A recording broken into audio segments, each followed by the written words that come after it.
ഇപ്പോൾ law of attraction നിങ്ങൾക്ക് result കിട്ടുന്നില്ല, നിങ്ങൾ മാനിഫെസ്റ്റേഷൻ എന്തൊക്കെ ചെയ്തിട്ടും നടക്കുന്നില്ല, അങ്ങനെയൊക്കെ വരുന്ന സമയത്ത് മനസ്സിലാക്കുക, ഞാൻ സ്റ്റാർട്ട് ചെയ്യേണ്ടത് ലോ ഓഫ് അട്രാക്ഷൻ എന്നല്ല, ഞാൻ സ്റ്റാർട്ട് ചെയ്യേണ്ടത് ഹീലിംഗ് എന്നാണ്.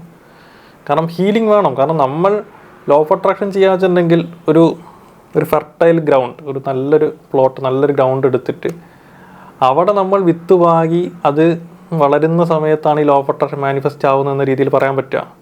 പക്ഷേ അവിടെ ഒരുപാട് ചപ്പും ചവറുകളും ബ്ലോക്കേജുകളും മറ്റു പ്രശ്നങ്ങളൊക്കെ ഉണ്ടാകുന്ന സമയത്ത് അവിടെ ഇതിന് ചിലപ്പോൾ ഗ്രോ ചെയ്യാനുള്ളൊരു അന്തരീക്ഷം ഉണ്ടായിന്ന് വരില്ല. അപ്പോൾ ആദ്യം തന്നെ അങ്ങനത്തെ ബ്ലോക്കേജുകൾ, അങ്ങനത്തെ പ്രശ്നങ്ങൾ, അങ്ങനത്തെ ട്രോമകൾ, ആ സംഭവം മുഴുവൻ ക്ലിയർ ആക്കണം. അങ്ങനെ ചെയ്ത് ക്ലിയർ ആയതിന് ശേഷം നിങ്ങൾക്ക് മെഡിറ്റേഷൻ ചെയ്യുകയാണെങ്കിൽ പെട്ടെന്ന് കണക്ട് ചെയ്യാൻ പറ്റും. നിങ്ങൾ ലോ ഓഫ് അട്രാക്ഷൻ ചെയ്യുമ്പോൾ പെട്ടെന്ന് തന്നെ മാനിഫെസ്റ്റ് ചെയ്യാൻ പറ്റും. അല്ലെങ്കിൽ ഞാൻ പറഞ്ഞതാ, ഇപ്പോൾ ഇങ്ങനത്തെ കുറേ പ്രശ്നങ്ങളുണ്ടെങ്കിൽ നിങ്ങൾ മെഡിറ്റേഷൻ ചെയ്യാൻ ഇരിക്കുമ്പോൾ തന്നെ നിങ്ങൾക്ക് ചിലപ്പോൾ പണ്ട് കിട്ടിയ ഒരു കണക്ഷൻ ചിലപ്പോൾ കിട്ടിയെന്ന് വരില്ല.